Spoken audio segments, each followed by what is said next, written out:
पातशाह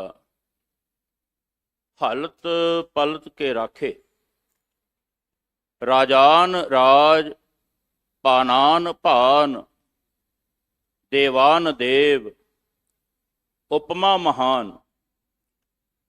दसां पातशाहियां दी आत्मक जोत, निरंकार दा शब्द स्वरूप, चवर तखत राज दे मालक, सिर शाह पातशाह। धन धन श्री गुरु ग्रंथ साहब जी दी पावन चरण शरण विच जुड़ बैठे मेरे सोहने सतगुरु दे प्यारे पुत्रो ते सियाणियों धीओ, गज वज के फतेह दा आवाज़ा बुलंद करिए जी। वाहिगुरु जी का खालसा, वाहिगुरु जी की फतेह। परम सत्कारयोग सत्संगी जनों, गुरु हरकृष्ण साहब सतगुर सच्चे पातशाह जी दे धीआं पुत्तर बन के प्रजा रूप हो के शाहे शहनशाह दे दरबार दे विच आपो अपनियां हाजरियां लवा रहे हैं। सत्संगी जनों, ये जो परमेश्वर ने जगत का पसारा पसरिया ना, इस जगत दे लई बाणी दे विच कई लफज वरते गए ने। असी आम तौर ते एक लफज वरत लेने आ, संसार। संसार दे विच विचरदे आ सानू दो प्रकार दे मनुख मिलते हैं। एक वो ने जिन्हां दे जीवन विच संसार लफज दे पहले दो अखर प्रगट होए ने, वो ने संसा। संसार लफज दे पहले दो अखर ने संसा। सारी जिंदगी जेड़े किसे ना किसे भुलेखे विच पिया, दुचित्ती दे विच पिया, कन्फ्यूज रहंदे ने, संसा दे विच ही अपना जीवन गवा लैंदे ने। गुरबाणी मनुखता नूं बार बार सुचेत करदी है, पर जेड़े संसा विच ने ना, उन्हां दी जिंदगी सच जानना जमा दे वस पै जांदी है। कलयुग रूपी जम निता प्रति गुरु दरबारां विचों ये हुक्म कीता जांदा है, विचार प्रगट कीते जांदे ने, भाई अमृत छको, गुरु वाले बनो। पर जेड़े दुचित्ती विच ने अजे भी ये सवाल करी जाणगे जी, अमृत छकण नाल भला की लाभ होना। बेनती करदे हां, गुरु दे हुक्म दे विच केवल 7 बचन दी पढ़ाई होवे। गुरु दा हुक्म गुरु के सिख ने 7 करके जानना। पर जेड़े संसा विच ने गुरु घर आउणगे, मुबारक है। हथी सेवा भी करनगे, सद मुबारक है। पर जदों गल हुंदी है मर्यादा विच आउण दी, कलगीधर पातशाह दी बख्शिश कीती हुई खंडे बाटे दी दात प्राप्त करन दी, फिर संसा अगे आ जांदा। ते संसार दे विच जिहड़ी दूजी प्रवृत्ति है ना जी, जो गुरमुख जन ने, उन्होंने संसार लफज दे दूजे अखीले जेड़े अखर सन वो धारण कर ले। संसार दे पहले 2 अखर ने संसा, दुचित्ती, कन्फ्यूजन, भुलेखा, ते अखीले 2 अखर ने सार, जीवन का सार लभ लिया। गुरबाणी पढ़दे आ, गुरबाणी दी विचार नूं हृदय धारण करके जीवन का तत्त प्राप्त कर लिया। ते तत्त की है? ਧੰਨ ਸ੍ਰੀ ਗੁਰੂ ਗ੍ਰੰਥ ਸਾਹਿਬ ਸਤਿਗੁਰ ਸੱਚੇ ਪਾਤਸ਼ਾਹ ਜੀ ਦੇ ਪਾਵਨ ਪਵਿੱਤਰ 1430 ਅੰਗ ਇੱਕ ਓੰਕਾਰ ਤੋਂ ਲੈ ਕੇ 18 10 20 ਤੱਕ ਜੋ ਗੁਰੂ ਕੇ ਸਿੱਖ ਪੜ੍ਹਿਆ ਕਰਦੇ ਨੇ, ਇਸ ਸਮੁੱਚੀ ਬਾਣੀ ਦਾ ਤੱਤ ਕੀ ਹੈ? ਇੱਕ ਓੰਕਾਰ ਸਤਿਗੁਰ ਪ੍ਰਸਾਦ। ਜਿਸ ਦਿਨ ਸਿੱਖ ਨੂੰ ਏਕੇ ਦੀ ਪੜ੍ਹਾਈ ਕਰਨੀ ਆ ਗਈ ਨਾ, ਜਿਸ ਦਿਨ ਇੱਕ ਨੂੰ ਪਛਾਣ ਲਿਆ, ਉਸ ਦਿਨ ਓੰਕਾਰ ਸਹਿਜ ਸੁਭਾਏ ਹਿਰਦੇ ਵਿੱਚ ਸੁਭਾਇਮਾਨ ਹੋ ਜਾਏਗਾ, ਵਸ ਜਾਏਗਾ। ਤੇ ਵਸਣਾ ਕਿਵੇਂ ਹੈ? ਸਤਿਗੁਰ ਪ੍ਰਸਾਦ। ਸਮਰੱਥ ਗੁਰੂ ਦੀ ਕਿਰਪਾ ਦੇ ਨਾਲ, ਬਖਸ਼ਿਸ਼ ਦੇ ਨਾਲ, ਮਹਿਰਮਤ ਦਾ ਸਦਕਾ। ਅੱਜ ਦੀ ਪਾਵਨ ਵਿਚਾਰ ਮੇਰੇ ਸਾਹਿਬੇ ਕਮਾਲ ਸਤਿਗੁਰੂ ਪੰਚਮ ਗੁਰਦੇਵ, ਸ਼ਹੀਦਾਂ ਦੇ ਸਰਤਾਜ ਧੰਨ ਸ੍ਰੀ ਗੁਰੂ ਅਰਜਨ ਦੇਵ ਜੀ ਦੀ ਮੁਬਾਰਕ ਰਸਨਾ ਤੋਂ ਪ੍ਰਗਟ ਹੋਈ ਤੇ ਸਦਾ ਲਈ ਧੰਨ ਧੰਨ ਸ੍ਰੀ ਗੁਰੂ ਗ੍ਰੰਥ ਸਾਹਿਬ ਜੀ ਦੇ 250 ਅੰਗ ਤੇ ਸੁਭਾਇਮਾਨ ਹੋ ਗਏ। ਸਤਿਗੁਰਾਂ ਨੇ 52 ਅੱਖਰੀ ਦੇ ਸਿਰਲੇਖ ਹੇਠ ਇਹ ਪਾਵਨ ਪਵਿੱਤਰ ਬਾਣੀ ਗੌੜੀ ਰਾਗ ਦੇ ਵਿੱਚ ਉਚਾਰਨ ਕੀਤੀ ਹੈ, ਜੋ ਧੰਨ ਸ੍ਰੀ ਗੁਰੂ ਗ੍ਰੰਥ ਸਾਹਿਬ ਜੀ ਦੇ ਵਿੱਚ ਸੁਭਾਇਮਾਨ ਹੈ। ਤੇ ਸੱਚੇ ਪਾਤਸ਼ਾਹ ਜੀ ਨੇ ਸੁਖਮਨੀ ਸਾਹਿਬ ਦੀ ਪਾਵਨ ਬਾਣੀ ਤੋਂ ਠੀਕ ਪਹਿਲਾਂ ਇਸ ਬਾਣੀ ਨੂੰ ਦਰਜ ਕੀਤਾ। ਮੇਰੇ ਪਾਤਸ਼ਾਹ ਵੱਡੇ ਕੀਆਂ ਵਡਿਆਈਆਂ ਨੂੰ ਬਾਕਮਾਲ ਢੰਗ ਦੇ ਨਾਲ ਬਿਆਨ ਕਰ ਰਹੇ ਨੇ। ਸੱਚੇ ਪਾਤਸ਼ਾਹ ਦਾ ਹੁਕਮ, ਇਸ ਪਾਵਨ ਬਾਣੀ ਦੇ ਵਿੱਚ ਸਤਿਗੁਰਾਂ ਨੇ ਪਹਿਲਾਂ ਸ਼ਲੋਕ ਉਚਾਰਨ ਕੀਤਾ, ਜੋ 2 ਪੰਕਤੀਆਂ ਨੇ। ਫਿਰ ਸਤਿਗੁਰਾਂ ਨੇ ਪੌੜੀ ਦਾ ਉਚਾਰਨ ਕੀਤਾ ਤੇ ਗੁਰੂ ਕੇ ਕੀਰਤਨੀਆਂ ਨੂੰ ਗੌੜੀ ਰਾਗ ਦੇ ਵਿੱਚ ਗਾਇਨ ਕਰਨ ਦਾ ਹੁਕਮ ਵੀ ਕੀਤਾ। ਪਿਤਾ ਜੀ ਬਖਸ਼ਿਸ਼ ਕਰਕੇ ਸਮਝਾਉਂਦੇ ਨੇ, ਸ਼ਲੋਕ ਆਪਹਿ ਕੀਆ ਕਰਾਇਆ, ਆਪਹਿ ਕਰਨੈ ਜੋਗ। ਗੁਰੂ ਪਿਆਰਿਓ, ਦੋਏ ਕਰ ਜੋੜ ਇੱਕ ਬੇਨਤੀ ਕਰਾਂ। ਬਾਣੀ ਪੜ੍ਹਦੇ ਹੋ, ਭਾਈ ਸਦ ਮੁਬਾਰਕ ਹੈ, ਪਰ ਕਈ ਵੇਰਾਂ ਗੁਰਬਾਣੀ ਦੇ ਵਿੱਚ ਅੱਖਰ ਕੋਈ ਹੋਰ ਦਰਜ ਹੁੰਦੇ ਨੇ, ਅਸੀਂ ਪੜ੍ਹ ਕੁਝ ਹੋਰ ਰਹੇ ਹੁੰਦੇ ਹਾਂ। ਸੋ ਵਿਆਕਰਣ ਦੀ ਸ਼ੁੱਧੀ ਨੂੰ ਧਿਆਨ ਵਿੱਚ ਰੱਖ ਕੇ ਜਦੋਂ ਬਾਣੀ ਪੜਾਂਗੇ ਨਾ, ਹੁਣੇ ਜਦੋਂ ਸਿੰਘ ਸਾਹਿਬ ਇਸ ਪਾਵਨ ਸ਼ਬਦ ਨੂੰ ਉਚਾਰਨ ਕਰ ਰਹੇ ਸਨ ਨਾ, ਆਪ ਜੀ ਨੇ ਨੋਟ ਕੀਤਾ ਹੋਣਾ, ਜਿਨ੍ਹਾਂ ਨੇ ਧਿਆਨ ਨਾਲ ਸੁਣਿਆ, ਕਿਉਂਕਿ ਧਿਆਨ ਨਾਲ ਸੁਣਨਾ ਬਹੁਤ ਜ਼ਰੂਰੀ। ਤੇ ਇੱਕ ਇੱਕ ਅੱਖਰ ਬਾਣੀ ਦਾ ਸਿਹਾਰੀ ਬਿਹਾਰੀ ਦੀ ਆਵਾਜ਼ ਵੀ ਨਾਲ ਸਮਝ ਆਉਂਦੀ। ਹੁਣ ਆਮ ਤੌਰ ਤੇ ਜੇ ਕੋਈ ਮੇਰੇ ਵਰਗਾ ਬੰਦਾ ਪੜ੍ਹੇਗਾ, ਉਹ ਕਿਵੇਂ ਪੜ੍ਹੇਗਾ ਜੀ? ਆਪੇ ਕਰੇ ਕਰਾਇਆ, ਆਪੇ ਕੀਆ ਕਰਾਇਆ, ਆਪੇ ਕਰਨਾ ਜੋਗ। ਨਹੀਂ ਪਿਆਰਿਓ, ਇੱਥੇ ਹਾਹੇ ਦੇ ਨਾਲ ਸਿਹਾਰੀ ਆਪੇ ਹੈ, ਇਹ ਹੈ ਵਿਆਕਰਣ ਦੀ ਸ਼ੁੱਧੀ। ਆਪਹਿ ਕੀਆ ਕਰਾਇਆ, ਆਪਹਿ ਕਰਨੈ ਜੋਗ।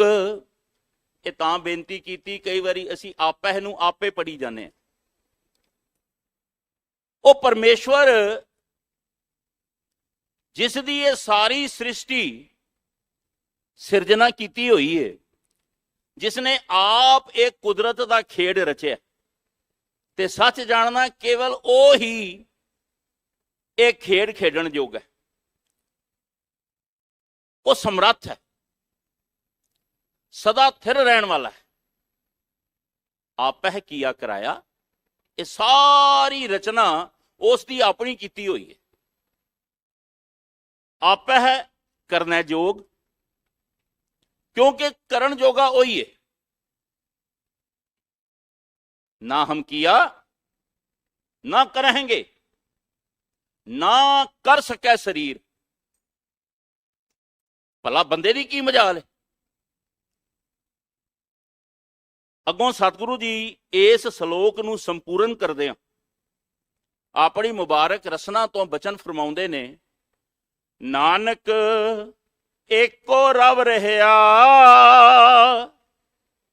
ਦੂਸਰ ਹੋਆ ਨਾ ਹੋਗ। हे ਨਾਨਕ, ਉਹ ਪਰਮੇਸ਼ਵਰ ਜੋ ਆਦ ਸਮੇਂ ਤੋਂ ਆਪ ਹੀ ਇਸ ਸੰਸਾਰ ਦੀ ਸ੍ਰਿਸ਼ਟੀ ਦਾ, ਇਸ ਕੁਦਰਤ ਦਾ ਮਾਲਕ, ਜਿਸ ਨੇ ਇਸ ਕੁਦਰਤ ਨੂੰ ਘੜਿਆ, ਉਹ ਕਾਦਰ ਆਪ ਇਸ ਸ੍ਰਿਸ਼ਟੀ ਦੇ ਵਿੱਚ ਹੀ ਵਸਿਆ ਹੋਇਆ। ਉਹ ਆਪ ਹੀ ਐਸੀ ਖੇਡ ਵਰਤਾਉਂਦਾ ਹੈ ਕਿ ਹਰ ਇੱਕ ਦੇ ਵਿੱਚ ਵਸਿਆ, ਪਰ ਨਜ਼ਰ ਕਿਸੇ ਗੁਰਮੁਖ ਬਿਰਤੀ ਵਾਲੇ ਨੂੰ ਆਉਂਦਾ ਹੈ। ਸੱਚੇ ਪਾਤਸ਼ਾਹ ਪੌੜੀ ਦੀ ਵਿਚਾਰ ਨੂੰ ਬਖਸ਼ਿਸ਼ ਕਰਕੇ ਸਮਝਾਉਂਦੇ ਨੇ। ਪੌੜੀ ਓੰ ਸਾਧ ਸਤ ਗੁਰ ਨਮਸਕਾਰੰ ਆਦ ਮਧ ਅੰਤ ਨਿਰੰਕਾਰੰ। ਪੌੜੀ ਦੀ ਅਰੰਭਤਾ ਦੇ ਵਿੱਚ ਸਤਿਗੁਰ ਦਿਆਲ ਪੰਚਮ ਗੁਰਦੇਵ ਬਖਸ਼ਿਸ਼ ਕਰਕੇ ਉਸ ਸੋਹਣੇ ਅਕਾਲ ਪੁਰਖ ਰੱਬ ਜੀ ਨੂੰ, ਵਾਹਿਗੁਰੂ ਜੀ ਨੂੰ ਨਮਸਕਾਰ ਕਰਨ ਦਾ ਚੱਜ ਦਰਸਾਉਂਦੇ ਨੇ। ਜਿਵੇਂ ਜਾਪ ਸਾਹਿਬ ਦੀ ਪਾਵਨ ਬਾਣੀ ਪੜ੍ਹਦੇ ਹੋ ਨਾ, ਮੇਰੇ ਕਲਗੀਧਰ ਪਾਤਸ਼ਾਹ ਨੇ ਪਰਮੇਸ਼ਵਰ ਦੇ ਵੱਖ-ਵੱਖ ਨਾਮ ਉਚਾਰਨ ਕੀਤੇ ਤੇ ਉਸ ਸੋਹਣੇ ਰੱਬ ਨੂੰ ਨਮਸਕਾਰ ਕਰਨ ਦਾ ਸਾਨੂੰ ਚੱਜ ਦਰਸਾਇਆ, ਤੇ ਆਪ ਵੀ ਨਮਸਕਾਰਾਂ ਕੀਤੀਆਂ। ਜਦੋਂ ਪੜ੍ਹਦੇ ਹੋ, ਨਮਸਤੰ ਅਕਾਲੇ, ਨਮਸਤੰ ਕਿਰਪਾਲੇ, ਨਮਸਤੰ ਅਰੂਪੇ, ਨਮਸਤੰ ਅਨੂਪੇ, ਨਮਸਤੰ ਅਪੇਖੇ, ਨਮਸਤੰ ਅਲੇਖੇ, ਨਮਸਤੰ ਅਕਾਏ, ਨਮਸਤੰ ਅਜਾਏ, ਇਹ ਸਭ ਪਰਮਾਤਮਾ ਨੂੰ ਨਮਸਕਾਰਾਂ ਨੇ। ਤੇ ਗੁਰੂ ਕੇ ਸਿੱਖ ਨੇ ਕਿਵੇਂ ਉਸ ਸੋਹਣੇ ਨੂੰ ਨਮਸਕਾਰ ਕਰਨੀ ਹੈ, ਕਿਵੇਂ ਸਜਦਾ ਕਰਨਾ, ਸੱਚੇ ਪਾਤਸ਼ਾਹ ਜੀ ਕਿਰਪਾ ਕਰਕੇ ਦਰਸਾਉਂਦੇ ਨੇ। ਆਦ ਮਧ ਅੰਤ ਨਿਰੰਕਾਰੰ। ਉਹ ਪਰਮੇਸ਼ਵਰ ਜੋ ਆਦ ਅੰਤ ਪ੍ਰਭ ਸਦਾ ਸਹਾਈ, ਧਨ ਹਮਾਰਾ ਮੀਤ, ਜੋ ਇਸ ਸ੍ਰਿਸ਼ਟੀ ਨੂੰ ਸਾਜਣ ਵਾਲਾ ਹੈ। ਜਦੋਂ ਇਸ ਸੰਸਾਰ ਦੇ ਵਿੱਚ ਕੁਝ ਵੀ ਨਹੀਂ ਸੀ, ਅਰਬਦ ਨਰਬਦ ਧੁੰਦੂਕਾਰਾ, ਤਾਂ ਵੀ ਉਹ ਪਰਮੇਸ਼ਵਰ ਆਪ ਇਸ ਸ੍ਰਿਸ਼ਟੀ ਵਿੱਚ ਵਰਤ ਰਿਹਾ ਸੀ, ਅੱਜ ਵੀ ਵਰਤ ਰਿਹਾ, ਤੇ ਅਗਾਂਹ ਵੀ ਉਸ ਸੋਹਣੇ ਦੀ, ਸੱਚੇ ਦੀ ਸਰਕਾਰ ਸਦਾ ਥਿਰ ਰਹਿਣ ਵਾਲੀ ਹੈ। ਇੱਥੇ ਇੱਕ ਬੇਨਤੀ ਕਰਾਂ, ਜਦੋਂ ਬਾਣੀ ਪੜ੍ਹਦੇ ਆ ਨਾ, ਤੇ ਕਈ ਥਾਵਾਂ ਤੇ ਸਤਿਗੁਰਾਂ ਨੇ ਆਦ ਅੰਤ ਦਾ ਜ਼ਿਕਰ ਕੀਤਾ। ਜਿਵੇਂ ਕਲਗੀਧਰ ਪਾਤਸ਼ਾਹ ਦੀ ਵੀ ਬਾਣੀ ਪੜ੍ਹਦੇ ਹੋ ਨਾ, ਆਦ ਅੰਤ ਏਕੈ ਅਵਤਾਰਾ, ਸੋਈ गुरु समझियो हमारा, नमस्कार तिस ही को हमारी, सकल प्रजा जिन आप सवारी। हुण जदों सतगुरु जी आद अंत की गल करते हैं ना, एक गल ध्यान रखने वाली साध संगत जी, इत्थे मेरे सच्चे पातशाह जी कटक कुंडल अलंकार वरत रहे हैं। आम घरां दे विच किचन ਝਾਤ ਪਾ ਕੇ ਵੇਖੋ, ਸਵਾਣੀਆਂ ਭੋਜਨ ਤਿਆਰ ਕਰਨ ਲਈ ਕੜਾਈ ਵਰਤਦੀਆਂ। ਕੜਾਈ ਦੇ ਦੋ ਪਾਸੇ ਕੁੰਡੇ ਹੁੰਦੇ ਨੇ, ਕੁੰਡਲ ਕਟਕ ਕਹਿੰਦੇ ਨੇ ਕੜਾਈ ਨੂੰ। ਜੇ ਵੱਡਾ ਸਰੂਪ ਹੋ ਗਿਆ ਤੇ ਕੜਾਹਾ ਹੋ ਗਿਆ, ਉਹਦੇ ਵਿੱਚ ਦੋ ਪਾਸੇ ਕੁੰਡੇ ਲੱਗੇ ਨੇ। ਹੁਣ ਜਦੋਂ ਕੋਈ ਮਨੁੱਖ ਉਸ ਕੜਾਈ ਨੂੰ, ਦੋਨੋਂ ਕੁੰਡਿਆਂ ਨੂੰ ਫੜ ਚੁੱਕਦਾ ਨਾ, ਦੋ ਪਾਸਿਆਂ ਤੋਂ ਚੁੱਕਦਾ, ਕੜਾਈ ਦਾ ਜਿਹੜਾ ਵਿਚਲਾ ਹਿੱਸਾ ਹੈ ਨਾ, ਉਹ ਆਪੇ ਹੀ ਸਹਿਜ ਸੁਭਾਅ ਨਾਲ ਚੁੱਕਿਆ ਜਾਂਦਾ। ਉਹਨੂੰ ਚੁੱਕਣ ਵਾਸਤੇ ਵੱਖਰੀ ਮੁਸ਼ਕਲ ਨਹੀਂ ਕਰਨੀ ਪੈਂਦੀ। ਜਦੋਂ ਆਦ ਦੀ ਗੱਲ ਹੋ ਗਈ ਤੇ ਮੱਧ ਦੀ ਗੱਲ ਆਪੇ ਵਿੱਚ ਆ ਜਾਣੀ।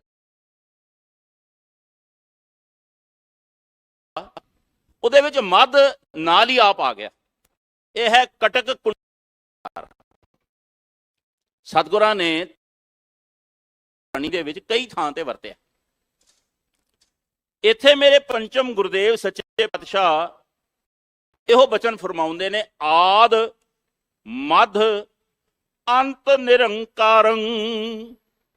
ਆਦ ਕਾਲ ਤੋਂ ਉਸ ਪਰਮੇਸ਼ਵਰ ਦੀ ਬਖਸ਼ਿਸ਼ ਰਹਿਮਤ ਇਸ ਸ੍ਰਿਸ਼ਟੀ ਦੇ ਵਿੱਚ ਵਰਤ ਰਹੀ ਹੈ, ਅੱਜ ਵੀ ਹੈ, ਤੇ ਸਦਾ ਉਹ ਪਰਮੇਸ਼ਵਰ ਜਲਵਾਗਾਰ ਰਹਿਣ ਵਾਲਾ ਹੈ, ਸਦਾ ਥਿਰ ਰਹਿਣ ਵਾਲਾ ਹੈ। ਆਪਹਿ ਸੁਨ ਆਪਹਿ ਸੁਖ ਆਸਨ, ਆਪਹਿ ਸੁਨਤ ਆਪ ਹੀ ਜਾਸਨ। ਪਰਮੇਸ਼ਵਰ ਦੀ ਵਡਿਆਈ ਨੂੰ ਕਿਤੇ ਗੁਰਬਾਣੀ ਦੇ ਵਿੱਚੋਂ ਸਮਝਣਾ ਹੋਵੇ ਨਾ, ਤੇ ਇੱਕ ਇੱਕ ਅੱਖਰ ਬਾ ਕਮਾਲ ਢੰਗ ਦੇ ਨਾਲ ਸਾਨੂੰ ਉਸ ਸੋਹਣੇ ਰੱਬ ਦੀ ਵਿਸ਼ਾਲਤਾ ਤੇ ਦਿਆਲਤਾ ਦੇ ਸੰਬੰਧ ਵਿੱਚ ਸਮਝਾਉਣ ਲਾਇਆ। ਖਲੋਤੀ ਬਣ ਰਹਾ ਬਿਨਾਂ ਥੰਮਾਂ ਤੋਂ। ਪਰਮੇਸ਼ਵਰ ਨੇ ਇੱਕ ਕੁਦਰਤ ਦੇਖੋ ਕੈਸੀ ਸਾਜੀ। ਕਈ ਲੋਕੀ ਜਦੋਂ ਤੱਕ ਗੁਰਮਤ ਨੂੰ ਨਹੀਂ ਨਾ ਸਮਝਦੇ ਤੇ ਸਤਿਗੁਰਾਂ ਦੇ ਉੱਤੇ ਇੱਕ ਇਲਜ਼ਾਮ ਲਾ ਦਿੰਦੇ ਨੇ। ਮਾਫ ਕਰਨਾ, ਇਹ ਲਫ਼ਜ਼ ਵਰਤਣ ਵਾਲੇ ਨਹੀਂ। ਇਲਜ਼ਾਮ ਕੀ? ਧਰਮ ਗ੍ਰੰਥਾਂ ਦਾ ਸਤਿਕਾਰ, ਦੇਵੀ ਦੇਵਤਿਆਂ ਦਾ ਸਤਿਕਾਰ ਕਰਨਾ ਸਿਖਾਇਆ, ਪਰ ਸਤਿਗੁਰਾਂ ਨੇ ਕੇਵਲ ਇੱਕ ਅਕਾਲ ਦੀ ਪੂਜਾ ਕੀਤੀ।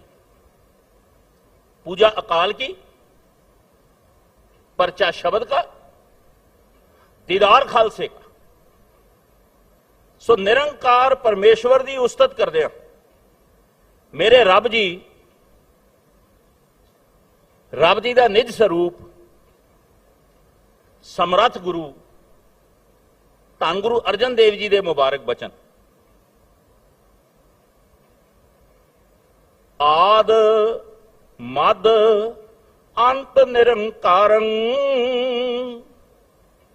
जो आद काल तो सत रूप होके विचर रहा है। धन श्री गुरु ग्रंथ साहब जी के पहले अंग के उत्ते गुरु नानक देव जी का बचन, आद सच, जुगाद सच, है भी सच, नानक होसी भी सच। अगे पिता जी फरमाउंदे ने, आप है सुन आप है सुख आसन, आप है सुनत आप ही जासन। इस कुदरत दी रचना करन तो पहला परमेश्वर आप ही सुन समाध दे विच टिकिया होया सी। आप है सुन। इथे सतगुरु सच्चे पातशाह इस गल दी परमेश्वर की वडियाई करदियां बार बार गुरबाणी दे शायद गुरु ग्रंथ साहब दे हर एक अंग दे उत्ते महाराज ने यह बचन फरमाए ने कि आद काल तो परमेश्वर की होंद ते अंत समय तक रहन वाला ये प्रताप जगत विच वरत रहा है। आप है सुन आप है सुख आसन, ते फिर आप ही इस कुदरत दे विच परमेश्वर ने अपना आसन ला लिया। नौवें पातशाह इस गल दी विचार करते ने, घट घट मैं हरजू बसै। ये खेड केड़ी है? आप है सुख आसन, घट घट मैं हरजू बसै, संतन कहो पुकार। हे संत जनो, गुरु पुकार पुकार के गल कह रहा है। गुरमुखा ने जान लिया, सारे जगत को यह जान लेना चाहिए है कि वह परमेश्वर किस तरह वरत रहा है। सगल बनस्पत में बैसंतर, सगल दूध में घिया, ਊਚ ਨੀਚ ਮੈਂ ਜੋਤ ਸਮਾਣੀ ਘਟ ਘਟ ਮਾਧੋ ਜੀਆ। ਬੇਨਤੀ ਕਰਨ ਲੱਗਾ ਸਾਧ ਸੰਗਤ ਜੀ, ਸਿੱਖ ਨੇ ਜਗਤ ਦੇ ਵਿੱਚ ਵਿਚਰਦਿਆਂ ਕਿਵੇਂ ਜਿਉਣਾ ਹੈ, ਬਾਣੀ ਦਰਸਾਉਂਦੀ ਹੈ, ਬਾਣੀ ਸਿਖਲਾਉਂਦੀ ਹੈ। ਆਮ ਤੌਰ ਤੇ ਭਗਤ ਫਰੀਦ ਜੀ ਦਾ ਇੱਕ ਬਚਨ ਪੜ੍ਹਦੇ ਆ, ਫਰੀਦਾ ਬੁਰੇ ਦਾ ਭਲਾ ਕਰ, ਗੁੱਸਾ ਮਨ ਨਾ ਹੰਡਾਏ। ਹੁਣ ਜੇ ਇਸ ਪਾਵਨ ਸ਼ਲੋਕ ਦੇ ਅਖਰੀ ਅਰਥ ਵੇਖੀਏ, ਬੜੇ ਸੌਖੇ ਨੇ ਕਿ ਸਿੱਖ ਨੂੰ, ਹਰ ਮਨੁੱਖ ਨੂੰ, ਇਸ ਸੰਸਾਰ ਦੇ ਵਿੱਚ, ਕਾਇਨਾਤ ਦੇ ਵਿੱਚ ਵਸਣ ਵਾਲੇ ਨੂੰ ਬੁਰੇ ਦਾ ਵੀ ਭਲਾ ਕਰਨਾ ਚਾਹੀਦਾ। ਕੈਸੇ ਸੁਖਾਲੇ ਅਰਥ ਨੇ। ਪਰ ਜਦੋਂ ਇਸ ਪਾਵਨ ਪੰਕਤੀ ਦੇ ਭਾਵ ਅਰਥ ਕਰਾਂਗੇ ਨਾ, ਬੜੇ ਡੂੰਘੇ ਅਰਥ ਨੇ।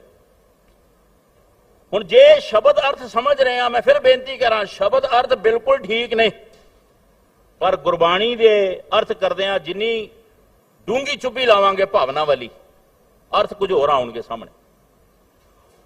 ਹੁਣ ਜੇ ਅਸੀਂ ਕਹੀਏ ਫਰੀਦਾ ਬੁਰੇ ਦਾ ਭਲਾ ਕਰ, ਮੈਂ ਫਿਰ ਬੇਨਤੀ ਕਰਾਂ, ਇਹ ਅਰਥ ਬਿਲਕੁਲ ਠੀਕ ਨੇ, ਪਰ ਜੇ ਡੂੰਘੀ ਚੁੱਭੀ ਲਾਈਏ ਤੇ ਦੂਜੇ ਪਾਸੇ ਗੁਰਬਾਣੀ ਦਾ ਬਚਨ ਹੈ, ਹਮ ਨਹੀਂ ਚੰਗੇ ਬੁਰਾ ਨਹੀਂ ਕੋਈ। ਫਿਰ ਕਿਹੜੇ ਬੁਰੇ ਦਾ ਭਲਾ ਕਰ ਰਹੇ ਆ? ਬਾਣੀ ਦਾ ਫਰਮਾਨ ਹੈ ਨਾ, ਬੁਰੇ ਦਾ ਭਲਾ ਕਰ। ਦੂਜੇ ਪਾਸੇ ਬਾਣੀ ਨੇ ਬਾਰ-ਬਾਰ ਇਹ ਗੱਲ ਕਹੀ, ਹਮ ਨਹੀਂ ਚੰਗੇ ਬੁਰਾ ਨਹੀਂ ਕੋਈ। ਸੋ ਹੁਣ ਭਾਵ ਅਰਥ ਸਮਝਣੇ ਪੈਣਗੇ। ਫਰੀਦਾ ਬੁਰੇ ਦਾ ਭਲਾ ਕਰ, ਉਹ ਬੁਰਾ ਕੌਣ ਹੈ? ਅਗਲੀ ਹੁਣ ਇਸ ਤੁਕ ਨੂੰ ਸੰਪੂਰਨ ਕਰੀਏ। ਗੁੱਸਾ ਮਨ ਨਾ ਹੰਡਾਏ। ਜੇ ਕੇਵਲ ਸ਼ਬਦ ਅਰਥ ਸਮਝੇ ਤੇ ਕਿਸੇ ਬੁਰੇ ਦਾ ਭਲਾ ਕਰਨ ਨਾਲ ਗੁੱਸੇ ਦਾ ਕੀ ਸੰਬੰਧ ਹੈ? ਇੱਥੇ ਵਿਚਾਰ ਸਮਝਣੀ ਪਏਗੀ ਕਿ ਜਿਹੜਾ ਮਨੁੱਖ ਦੇ ਅੰਦਰ ਕ੍ਰੋਧ ਹੈ ਨਾ, ਇਹ 5 ਵੈਰੀਆਂ ਦੇ ਵਿੱਚੋਂ ਇੱਕ ਵੱਡਾ ਵੈਰੀ ਹੈ। ਕ੍ਰੋਧ, ਗੁੱਸਾ, ਐਂਗਰ। ਸਤਿਗੁਰੂ ਜੀ ਕੀ ਸਮਝਾਉਂਦੇ ਨੇ ਕਿ ਜਿਹੜਾ ਤੇਰੇ ਅੰਦਰ ਕ੍ਰੋਧ ਹੈ ਨਾ, ਇਹ ਤੇਰੀ ਬੁਰਾਈ ਦਾ ਇੱਕ ਕਾਰਨ ਬਣ ਚੁੱਕਾ ਹੈ। ਇਹ ਜਗਤ ਦੇ ਨਾਲ, ਪਰਿਵਾਰ ਦੇ ਨਾਲ, ਸੰਸਾਰ ਦੇ ਨਾਲ, ਗੁਰੂ ਦੇ ਨਾਲ ਤੇਰੀ ਸਾਂਝ ਨਹੀਂ ਪੈਣ ਦਿੰਦਾ। ਕਰਨਾ ਕੀ ਪਏਗਾ? ਸਿੰਘ ਸਾਹਿਬ ਇੱਕ ਵਚਨ ਰੋਜ਼ ਪੰਥ ਦੇ ਪ੍ਰਤੀ ਦਰਦ ਰੱਖਦੇ ਆ, ਇਸ ਸਟੇਜ ਤੋਂ ਕਿਹਾ ਕਰਦੇ ਨੇ ਕਿ ਇਸ ਸੰਸਾਰ ਦੇ ਵਿੱਚ, ਸਿੱਖ ਜਗਤ ਦੇ ਵਿੱਚ ਬੜੀਆਂ ਜਥੇਬੰਦੀਆਂ ਨੇ, ਭਾਵੇਂ ਸਭ ਆਪੋ ਆਪਣੀ ਥਾਂ ਮੁਬਾਰਕ ਨੇ, ਪਰ ਇੱਕ ਜਥੇਬੰਦੀ ਦੂਜੇ ਦੀ ਮਰਿਆਦਾ ਨੂੰ ਨਹੀਂ ਮੰਨਦੀ। ਹੋਣਾ ਤੇ ਆਖਰ ਇੱਕ ਪਏਗਾ ਨਾ। ਇਹ ਦਰਦ ਹੈ ਉਹਨਾਂ ਦਾ ਪੰਥ ਦੇ ਪ੍ਰਤੀ। ਜਿਹੜਾ ਮੇਰੇ ਅੰਦਰ ਦਾ ਕ੍ਰੋਧ ਹੈ, ਉਹ ਮੈਨੂੰ ਕਿਸੇ ਨਾਲ ਰਲਣ ਨਹੀਂ ਦਿੰਦਾ। ਜਿਹੜੀ ਆਪਣੇ ਅੰਦਰ ਬੁਰਾਈ ਹੈ ਨਾ, ਗੁਰੂ ਗ੍ਰੰਥ ਸਾਹਿਬ ਜੀ ਦਾ ਬਚਨ ਭਗਤ ਫਰੀਦ ਦੀ ਰਸਨਾ ਤੋਂ ਪ੍ਰਗਟ ਹੋਇਆ, ਫਰੀਦਾ ਬੁਰੇ ਦਾ ਭਲਾ ਕਰ। ਜਿਹੜੀ ਤੇਰੇ ਅੰਦਰ ਬੁਰਾਈ ਹੈ ਕ੍ਰੋਧ ਦੀ, ਇਸ ਨੂੰ ਮੁਕਾਉਣ ਦਾ ਯਤਨ ਕਰ। ਹੁਣ ਕਈਆਂ ਨੇ ਕਹਿਣਾ ਵੀ ਇਹ ਅਰਥ ਨਹੀਂ ਹੋ ਸਕਦੇ। ਆਓ ਇਸੇ ਸ਼ਲੋਕ ਦੀ ਦੂਜੀ ਪੰਕਤੀ ਪੜ੍ਹ ਲੈਂਦੇ ਆ, ਅਰਥ ਜਲਦੀ ਸਮਝ ਆਉਣਗੇ। ਫਰੀਦਾ ਬੁਰੇ ਦਾ ਭਲਾ ਕਰ, ਗੁੱਸਾ ਮਨ ਨਾ ਹੰਡਾਏ, ਦੇਹੀ ਰੋਗ ਨਾ ਲੱਗਈ, ਪੱਲੇ ਸਭ ਕੁਝ ਪਾਏ। ਬਾਣੀ ਦੇ ਵਿੱਚ ਇੱਕ ਬਚਨ ਆਉਂਦਾ ਹੈ, ਕਾਮ ਕ੍ਰੋਧ ਕਾਇਆ ਕੋ ਗਲ ਹੈ, ਜਿਉਂ ਕੰਚਨ ਸੁਹਾਗਾ ਢਲ ਹੈ। ਇਸ ਸਰੀਰ ਦੇ ਵਿੱਚ ਜਿਹੜੇ ਕਾਮ ਕ੍ਰੋਧ ਨੇ ਨਾ, ਇਹ ਸਾਡੇ ਸਰੀਰ ਨੂੰ ਕਮਜ਼ੋਰ ਕਰਦੇ ਨੇ। ਕਾਇਆ ਕੋ ਗਲ ਹੈ। ਹੁਣ ਇੱਥੇ ਸਤਿਗੁਰੂ ਜੀ ਫਰਮਾਉਂਦੇ ਨੇ ਬੁਰੇ ਦਾ ਭਲਾ ਕਰ। ਕੀ ਹੋਏਗਾ? ਜਦੋਂ ਕ੍ਰੋਧ ਨੂੰ ਆਪਣੇ ਅੰਦਰੋਂ ਖਤਮ ਕਰਨ ਦਾ ਯਤਨ ਕਰੇਗਾ, ਦੇਹੀ ਰੋਗ ਨਾ ਲੱਗੇ, ਆਪਣੇ ਅੰਦਰ ਦੀ ਬੁਰਾਈ ਨੂੰ ਮੁਕਾ। ਤੇ ਬਾਬਾ ਜੀ ਬਚਨ ਕਰਦੇ ਨੇ, ਗੁਰੂ ਗ੍ਰੰਥ ਸਾਹਿਬ ਜੀ ਫਰਮਾਉਂਦੇ ਨੇ, ਦੇਹ ਦੇ ਰੋਗਾਂ ਤੋਂ ਵੀ ਮੁਕਤ ਹੋ ਜਾਏਗਾ, ਕਿਉਂਕਿ ਕ੍ਰੋਧ ਜਿਹੜਾ ਹੈ ਤੇਰੇ ਬਿਮਾਰੀ ਦਾ, ਤੇਰੇ ਸਰੀਰ ਨੂੰ ਰੋਗ ਲੱਗਣ ਦਾ ਬੜਾ ਵੱਡਾ ਕਾਰਨ ਹੈ। ਪੱਲੇ ਸਭ ਕੁਝ ਪਾਏ। ਇਸ ਸੰਸਾਰ ਦੇ ਵਿੱਚ ਵਿਚਰਦਿਆਂ ਮਨੁੱਖ ਦਾ ਕ੍ਰੋਧ ਉਹਨੂੰ ਪਰਿਵਾਰ ਤੋਂ ਵੀ ਦੂਰ ਕਰ ਦਿੰਦਾ ਹੈ, ਘਰ ਦੇ ਵਿੱਚ ਕਈ ਪ੍ਰਕਾਰ ਦੀਆਂ ਕੰਧਾਂ ਖੜੀਆਂ ਕਰ ਦਿੰਦਾ ਹੈ, ਵਪਾਰ ਦੇ ਵਿੱਚ ਕੰਧਾਂ ਖੜੀਆਂ ਹੋ ਜਾਂਦੀਆਂ ਨੇ। ਅੱਜ ਸਿੱਖ ਜਗਤ ਵਿੱਚ ਵੀ ਵੇਖ ਰਹੇ ਹੋ ਕਿੰਨੀਆਂ ਕੰਧਾਂ ਖੜੀਆਂ ਨੇ। ਪਰ ਸੱਚ ਇਹ ਹੈ ਜਦੋਂ ਗੁਰੂ ਦੇ ਆਸ਼ੇ ਅਨੁਸਾਰ ਜੀਵਨ ਨੂੰ ਜਿਉਣ ਦਾ ਯਤਨ ਕਰਾਂਗੇ ਤੇ ਖੇਡ ਕਿਹੜੀ ਬਣੇਗੀ? ਪੱਲੇ ਸਭ ਕੁਝ ਪਾਏ। ਜਦੋਂ ਕ੍ਰੋਧ ਨੂੰ ਅੰਦਰੋਂ ਮੁਕਾ ਲਿਆ, ਨਿਮਰਤਾ ਦੇ ਧਾਰਨੀ ਹੋ ਗਏ, ਜਿਹੜੇ ਕ੍ਰੋਧ ਕਰਕੇ ਮੇਰੇ ਤੋਂ ਦੂਰ ਹੋ ਗਏ ਸਨ, ਉਹ ਫਿਰ ਗਲੇ ਨਾਲ ਲਾ ਲੈਣਗੇ, ਪੱਲੇ ਸਭ ਕੁਝ ਪਾਏ। ਸੋ ਬਾਣੀ ਦੀ ਵਿਚਾਰ ਜਿੰਨੀ ਕੁ ਪੜ੍ਹਾਈ ਸਤਿਗੁਰਾਂ ਨੇ ਕਿਸੇ ਨੂੰ ਬਖਸ਼ੀ ਹੈ ਨਾ ਭਾਈ, ਉਸ ਤੋਂ ਅਗਾਂਹ ਵਧਣ ਦਾ ਯਤਨ ਕਰੀਏ। ਬਾਣੀ ਅਨਮੋਲ ਖਜ਼ਾਨਾ ਹੈ, ਕਹਿਣ ਤੇ ਕਥਨ ਤੋਂ ਬਾਹਰ ਹੈ। ਇਸੇ ਲਈ ਬਾਣੀ ਦੇ ਸ਼ਬਦ ਅਰਥ ਤੇ ਬਾਣੀ ਦੇ ਭਾਵ ਅਰਥ ਜਾਣਨੇ ਨਾਲ ਨਾਲ ਸਤਿਗੁਰਾਂ ਦੀ ਕਿਰਪਾ ਨਾਲ ਬਹੁਤ ਜ਼ਰੂਰੀ ਨੇ। ਅੱਗੇ ਮੇਰੇ ਪਿਤਾ ਜੀ ਫਰਮਾਉਂਦੇ ਨੇ, ਬਖਸ਼ਿਸ਼ ਕਰਦੇ ਨੇ, ਆਪ ਹੈ ਸੁਨਤ ਆਪ ਹੀ ਜਾਸਨ। ਪਰਮਾਤਮਾ ਨੇ ਕੁਦਰਤ ਦਾ ਐਸਾ ਰੰਗ ਰੰਗਿਆ ਹੋਇਆ ਹੈ, ਆਪ ਸਭਨਾਂ ਦੇ ਵਿੱਚ ਵਰਤਣ ਵਾਲਾ ਮੇਰਾ ਸੋਹਣਾ ਰੱਬ, ਮੇਰੇ ਵਾਹਿਗੁਰੂ ਜੀ ਐਸੀ ਕਲਾ ਵਰਤਾਉਂਦੇ ਨੇ ਕਿ ਆਪ ਹੀ ਸ੍ਰਿਸ਼ਟੀ ਦੇ ਵਿੱਚ ਵਸੇ ਹੋਏ ਆਪਣਾ ਜਸ ਆਪ ਹੀ ਸੁਣ ਰਹੇ ਨੇ, ਆਪ ਹੀ ਕਥਨ ਕਰ ਰਹੇ ਨੇ, ਆਪ ਹੀ ਸੁਣ ਰਹੇ ਨੇ। ਬੜੀ ਕਮਾਲ ਦੀ ਖੇਡ ਹੈ। ਸਤਿਗੁਰੂ ਗੁਣੀ ਨਿਧਾਨ, ਬਖਸ਼ਿਸ਼ਾਂ ਦੇ ਸੋਮੇ। ਅੱਗੇ ਮੇਰੇ ਸੋਹਣੇ ਰੱਬ ਦੀ ਵਡਿਆਈ ਬਿਆਨ ਕਰਦੇ ਨੇ, ਆਪਨ ਆਪ ਆਪ ਹੈ ਉਪਾਇਓ, ਆਪ ਹੈ ਬਾਪ ਆਪ ਹੀ ਮਾਇਓ। ਸਾਡੇ ਮੁਸਲਮਾਨ ਭਰਾ ਕੁਰਾਨੇ ਪਾਕ ਤੇ ਅਕੀਦਾ ਰੱਖਣ ਵਾਲੇ ਰੱਬ ਦੇ ਲਈ ਇੱਕ ਲਫ਼ਜ਼ ਵਰਤਦੇ ਨੇ ਜੋ ਗੁਰੂ ਗ੍ਰੰਥ ਸਾਹਿਬ ਦੇ ਵਿੱਚ ਵੀ ਆਉਂਦਾ ਹੈ, ਖੁਦਾ। ਖੁਦਾ ਕੌਣ ਹੈ? ਜੋ ਖੁਦ ਤੋਂ ਪੈਦਾ ਹੋਇਆ। ਗੁਰੂ ਨਾਨਕ ਸਾਹਿਬ ਨੇ ਇਸ ਨੂੰ ਸਹਿਭੰਗ ਕਹਿ ਕੇ ਵੀ ਲਿਖਿਆ। ਅਜੂਨੀ ਜੋ ਜੂਨਾ ਤੋਂ ਰਹਿਤ ਹੈ, ਸਹਿਭੰਗ ਜੋ ਸਵयं ਤੋਂ ਪੈਦਾ ਹੋਇਆ ਹੈ। ਸਹਿਭੰਗ ਸੰਸਾਰ ਦੇ ਵਿੱਚ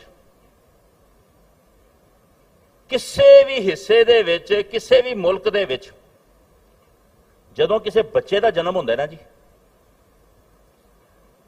ਬੜੀਆਂ ਖੁਸ਼ੀਆਂ ਮਨਾਈਆਂ ਜਾਂਦੀਆਂ ਨੇ ਤੇ ਆਪੋ ਆਪਣੇ ਧਰਮ ਦੀ ਮਰਿਆਦਾ ਅਨੁਸਾਰ ਉਸ ਬੱਚੇ ਦਾ ਨਾਮਕਰਨ ਕੀਤਾ ਜਾਂਦਾ ਹੈ।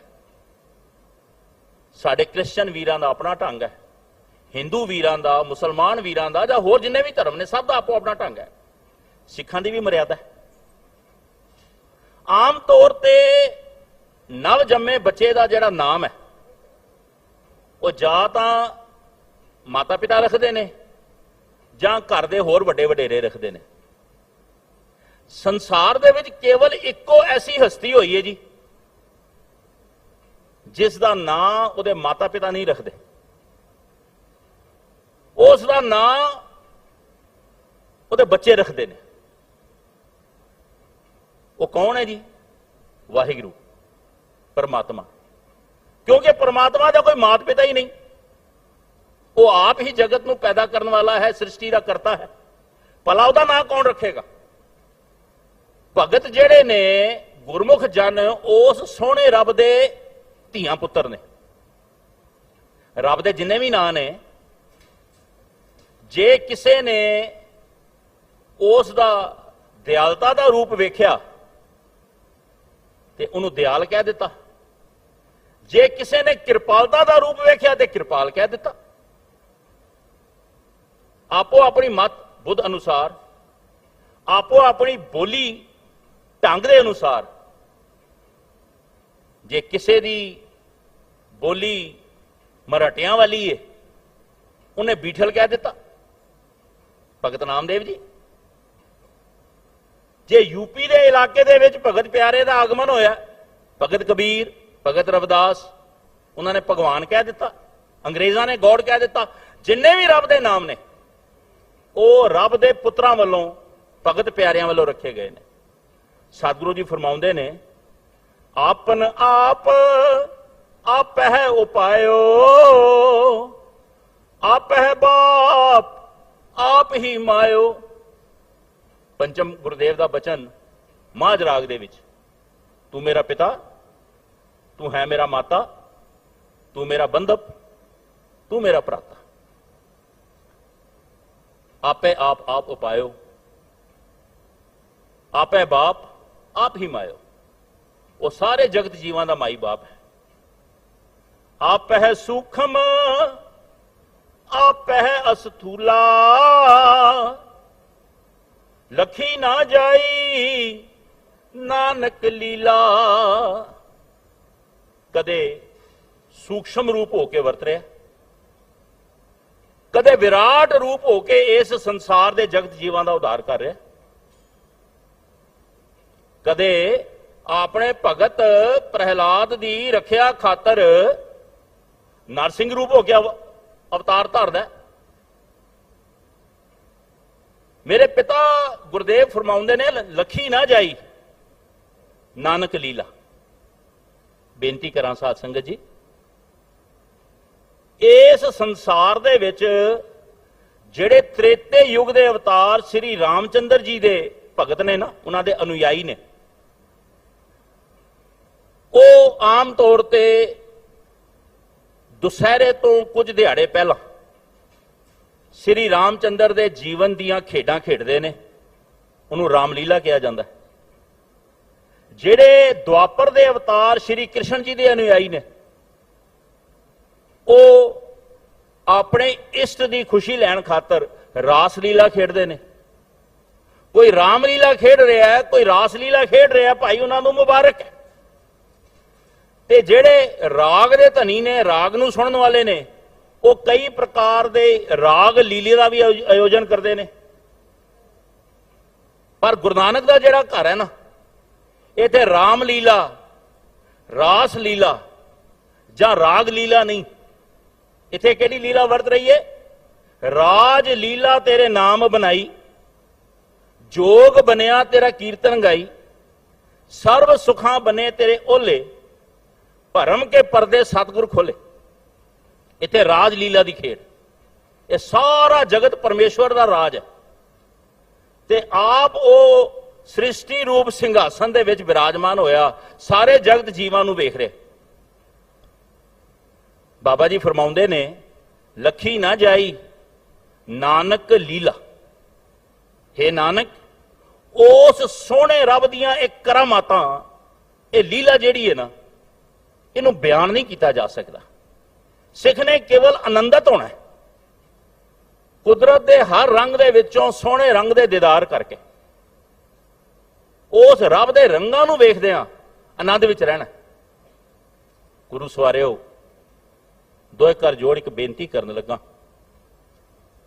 जे मेरे गुरु पातशाह का हुक्म है ना कि सिख ने अमृत छकना, फिर no if, no but, no question mark, भला की लाभ होएगा? भला अमृत छकण नाल, रोज बाणी पढ़न नाल की होएगा? अज सानू केस रखने औखे लगते हैं, किरपान पानी औखी लगती है। आ पिछे कोरोना काल लंघिया,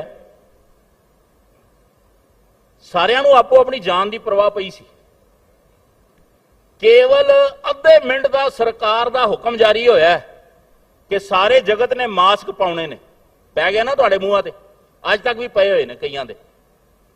पर मेरे करते पुरख का कलगीधर पातशाह का हुक्म कि सिख ने गातरा पहनना है, वो पा के राजी नहीं। हाथ जोड़ बेनती करन लगा, सत्संगी जनों, अज हर एक शरीर दे नाल मोबाइल फोन जुड़िया होया, हर एक दे जेब विच। कई मेरे वर्गियां ने दो दो भी रखे होंदे ने। जमाना है स्मार्टफोन का, सारियां ने दो दो या एक एक मोबाइल ते रखे ही होया। जे किते अज समय दियां सरकारां वालों हुक्म जारी हो जाए ना कि किसी ने अपने उतली पॉकेट मोबाइल नहीं रखना, ते गले विच एक छोटा बैग पा लो, पटा पा लो, ते उहदे विच रखिया करो, एक घंटे दे विच सारे हिंदुस्तान दे विच सारे जगत विच ये हुक्म जे सरकार दा जारी हो गया ना, तुसीं मन्नण नूं तैयार हो जाओगे। तुसीं गल विच बैग पा के पटा पा के मोबाइल दे वास्ते तुसीं उहनूं कैरी करन वास्ते तैयार हो जाओगे, क्योंकि समय दी सरकार दा हुक्म है। पर सच्ची सरकार दा हुक्म असीं एक गात्रा गुरु दा पटा पाउण नूं तैयार नहीं। बड़ी हैरानी हुंदी है। अज कंगा सानूं भारी लगदा, सरबलोह दा कड़ा मेरे सतगुरां दा हुक्म है भाई, मेरे सतगुरां दा बचन है। गुरु की खुशी लैन खातर आउने आ, खुशी दे पात्र तां बड़ी है।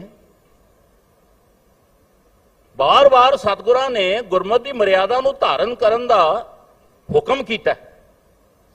कई बार बाणी पढ़दे हैरान हुंदा, ऐसे दयाल पंचम पातशाह, दयालता दे सागर, आप समर्थ हुंदियां मनुखता दे भले लई मनुखता नूं बेनती कर रहे हैं। गुरु ने तो हुक्म करना चाहिए सी ना। जिस गुरु का हुक्म तिन काल सत है, वो साडी भलाई खातर सानू बेनतियां कर रहा है। रोज पढ़ते हो ना, करो बेनती सुनो मेरे मीता, संत टहल की बेला, इहां खाट चलो हरलाहा, आगे बसंत सुहेला। बड़ी हैरानी हुंदी, असी गुरु का हुक्म भी नहीं मान रहे, गुरु सानू समझाउण खातर बेनती कर रहे, असी बेनती भी नहीं मान रहे।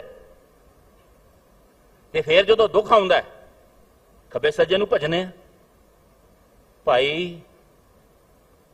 सारे धर्म आपो अपनी थाए मुबारक ने, पर सिख नूं जे मुक्ति प्राप्त होनी है ते अमृत की दात विचों प्राप्ति होनी। बड़े सवाल करन लग पे हैं।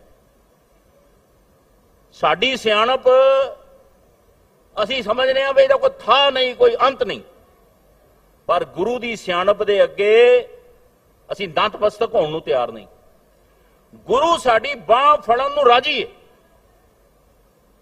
गुरु ये हुक्म करदा है, ये सानू इस गल की गारंटी दिंदा है कि जे गुरमत दे दर्शाए हुए मार्ग ते टुरोगे, कदे जमा दे वस नहीं पैण देंगा।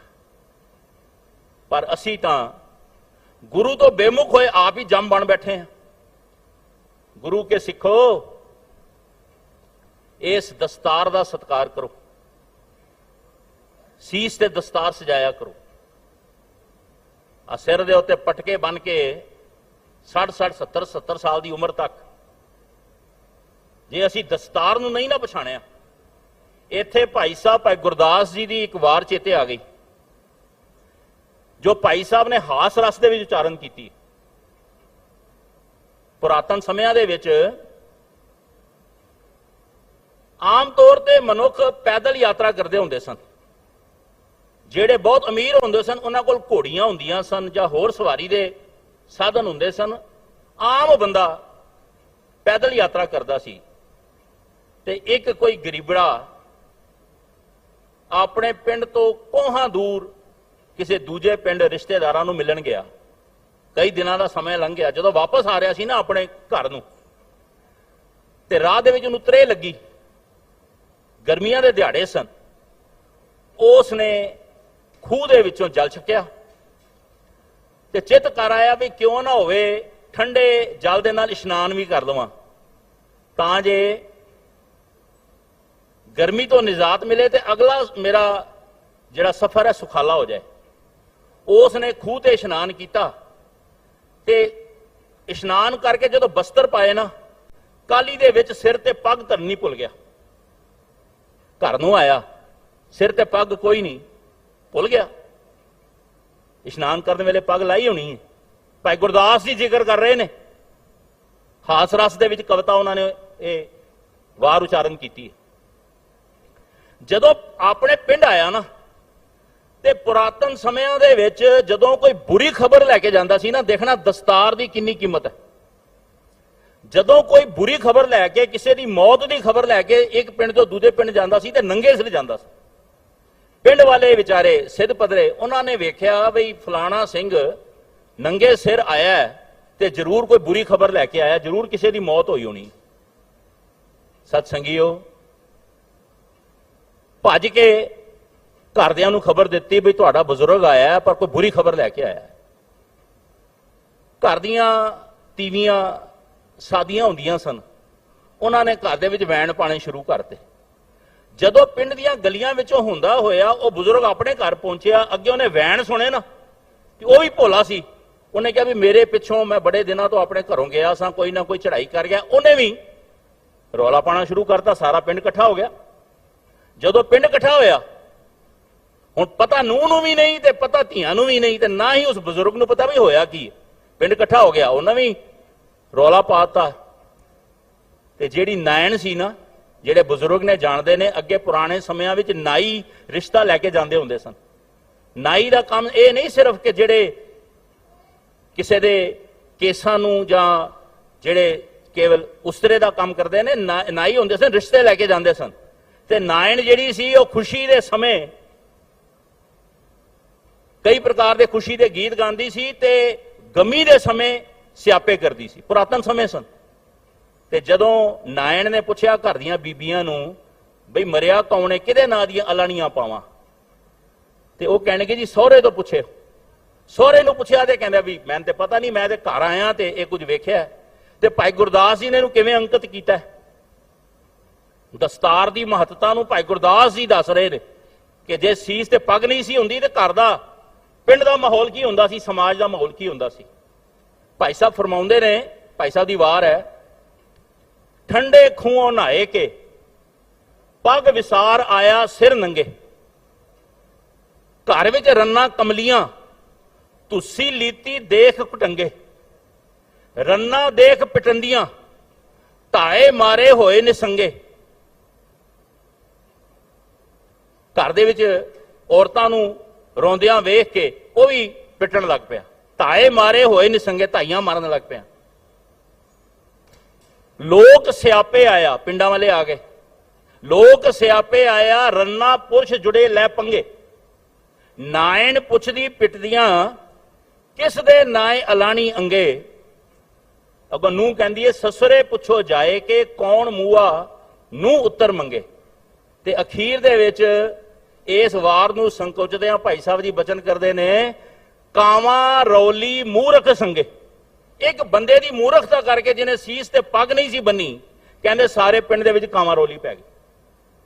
ਭਾਈ ਗੁਰੂ ਦਾ ਬਖਸ਼ਿਆ ਹੋਇਆ ਇਹ ਦਸਤਾਰ ਰੂਪ ਜੋ ਮਾਣ ਹੈ ਨਾ, ਇਹਨੂੰ ਸਦਾ ਲਈ ਆਪ ਵੀ ਧਾਰਨ ਕਰੋ। ਆਪਣੇ ਨੌਜਵਾਨ ਬੱਚੇ ਬੱਚੀਆਂ ਨੂੰ ਨਿੱਕੇ ਹੁੰਦਿਆਂ ਤੋਂ, ਜਿੱਥੇ ABC ਪੜਾਉਣੀ ਹੈ ਉੱਥੇ 35 ਅੱਖਰੀ ਵੀ ਨਾਲ ਪੜਾਉਣੀ। ਜੇ 35 ਅੱਖਰੀ ਵਿਸਰ ਗਈ, ਅੱਜ ਹਾਲਾਤ ਵੇਖ ਲਓ। ਸਿਰ ਤੇ ਰੁਮਾਲ ਆ ਗਏ,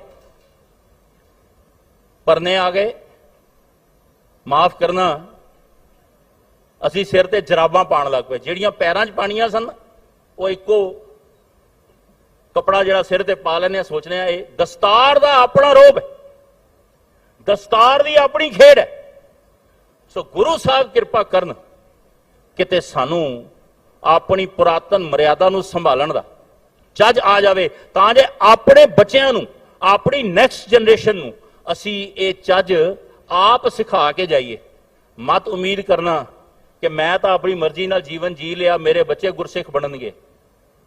ਜੇ ਮਾਤਾ ਨੇ ਆਪਣੇ ਰੋਮਾਂ ਦੇ ਘਾਣ ਕੀਤੇ ਨੇ ਨਾ, ਕੇਸ ਕਟਾਏ ਨੇ, ਪਿਤਾ ਨੇ ਕਟਾਏ ਨੇ, ਮਤ ਉਮੀਦ ਕਰਨਾ ਕਿ ਉਹਨਾਂ ਦੇ ਘਰਾਂ ਦੇ ਵਿੱਚ ਅੰਮ੍ਰਿਤ ਵੇਲਾ ਸੰਭਾਲਣ ਵਾਲੇ 5 ਬਾਣੀਆਂ ਵਾਲੇ ਬੱਚੇ, ਕਿਉਂ ਕਿ ਉਹਨਾਂ ਨੇ ਸਾਨੂੰ ਵੇਖ ਵੇਖ ਕੇ ਅਗਾਂ ਜੀਵਨ ਨੂੰ ਜਿਉਣਾ। ਮੇਰੇ ਸਤਿਗੁਰ ਸੱਚੇ ਪਾਤਸ਼ਾਹ ਇਸ ਪਾਵਨ ਸ਼ਬਦ ਦੀ ਰਹਾਉ ਦੀ ਪੰਕਤੀ ਦੇ ਵਿੱਚ ਬਚਨ ਕਰਕੇ ਫਰਮਾਉਂਦੇ ਨੇ, ਘਰ ਕਿਰਪਾ ਪ੍ਰਭ ਦੀਨ ਦਿਆਲਾ, ਤੇਰੇ ਸੰਤਨ ਕੀ ਮਨ ਹੋਏ ਰਵਾਲਾ। हे ਦੀਨ ਕੇ ਦਿਆਲ ਦਾਤਾ ਜੀ, ਬਖਸ਼ਿਸ਼ਾਂ ਦੇ ਸਾਗਰ, ਰਹਿਮਤ ਦੇ ਸਾਗਰ, ਮੇਰੇ ਵਾਹਿਗੁਰੂ ਜੀ ਕਿਰਪਾ ਕਰੋ। ਤੁਹਾਡੀ ਕਿਰਪਾ ਨਾਲ ਹੀ ਖੇਡ ਵਰਤਣੀ ਹੈ। ਤੁਧ ਭਾਵੈ ਤਾਂ ਨਾਮ ਜਪਾਵੈ, ਸੁਖ ਤੇਰਾ ਦਿੱਤਾ ਲਈਏ।